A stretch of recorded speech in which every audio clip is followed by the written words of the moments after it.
Kembalinya Marc Marquez di MotoGP Mugello 2026 akhirnya resmi terjadi. Setelah absen akibat cedera kaki dan menjalani operasi tambahan pada bahu kanannya, pembalap Ducati itu mengaku fokus utamanya saat ini bukan langsung berburu kemenangan, melainkan memulihkan kondisi fisiknya secara penuh. Marquez menjelaskan bahwa operasi berjalan sukses, namun dirinya masih harus berhati-hati karena kondisi saraf di lengan kanannya belum sepenuhnya pulih. Ia bahkan menyebut target terbesar saat comeback kali ini adalah mengembalikan kekuatan fisik dan rasa percaya diri di atas motor Ducati Desmosedici GP. Juara dunia bertahan itu juga mengakui Mugello bukan trek yang mudah untuk comeback. Sirkuit Italia tersebut terkenal sangat cepat dan menguras fisik, terutama untuk area bahu dan lengan. Meski begitu, Marquez tetap termotivasi karena mendapat dukungan besar dari para tifosi Ducati di kandang sendiri. Pada sesi free practice MotoGP Mugello, Marc Marquez tampil cukup hati-hati. Di FP1, ia sempat berada di posisi ke-15 sambil mencoba memahami kembali kondisi tubuhnya setelah operasi. Namun performanya meningkat di sesi berikutnya hingga akhirnya mampu menembus posisi 6 besar dan langsung lolos ke Q2. Marquez juga mengungkapkan kabar positif usai latihan di Mugello. Ia merasa sudah tidak lagi mengalami sensasi kesemutan di tangan kanan yang sebelumnya sangat mengganggu saat mengendarai motor. Menurutnya, itu menjadi tanda bahwa operasi bahu memberikan hasil yang baik. Meski begitu, pembalap asal Spanyol tersebut menegaskan dirinya belum ingin terlalu memikirkan perebutan gelar juara dunia.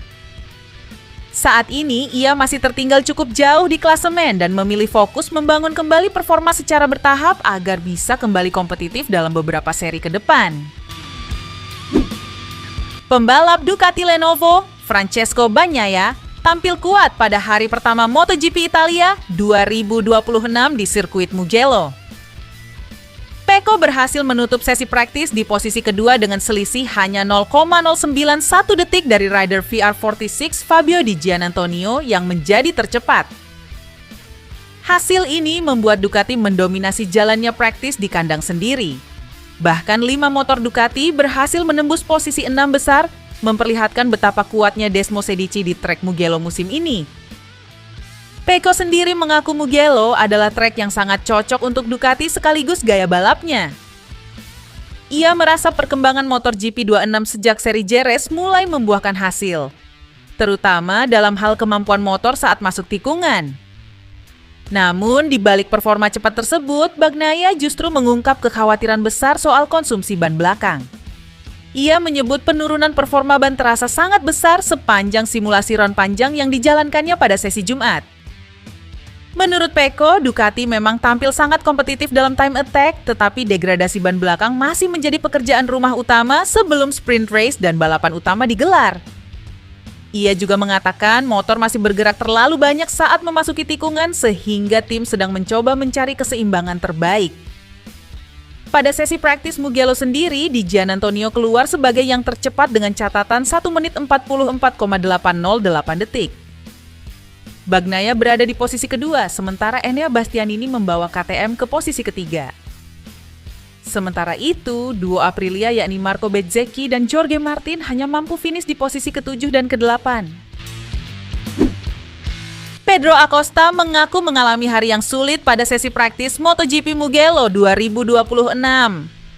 Rider Red Bull KTM Factory Racing itu gagal menembus posisi 10 besar dan harus puas finish di urutan ke-13, sehingga terlempar ke sesi Q1. Acosta sebenarnya sempat memiliki peluang untuk masuk langsung ke Q2 pada percobaan terakhirnya.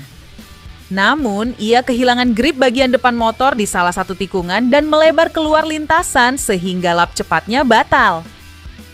Usai sesi berakhir, Acosta mengakui performanya di Mugello jauh dari harapan. Ia bahkan mengatakan tidak ada satupun aspek motor yang bekerja dengan baik sepanjang hari, mulai dari feeling motor, elektronik, hingga setelan keseluruhan. Meski begitu, pembalap Spanyol tersebut melihat secercah harapan dari performa sesama rider KTM, Enea Bastianini. Rider Tech 3 KTM itu tampil mengejutkan dengan finish ketiga di sesi praktis Mugello. Acosta pun berencana mempelajari data milik Bastianini demi memahami cara kerja RC16 di sirkuit Mugello. Di sisi lain, KTM juga kembali diterpa masalah teknis yang menimpa Brad Binder. Rider asal Afrika Selatan itu mengalami 2 kendala motor selama akhir pekan berjalan. Pada sesi praktis Mugello, Binder sempat mengalami masalah teknis saat keluar pit lane hingga motornya berhenti di sisi trek dan memicu red flag kedua. Masalah tersebut menambah daftar panjang gangguan teknis KTM musim ini. Sebelumnya di MotoGP Catalunya, Binder juga mengalami kerusakan pada kopling motornya saat sighting lap sehingga harus start dari pit lane menggunakan motor cadangan.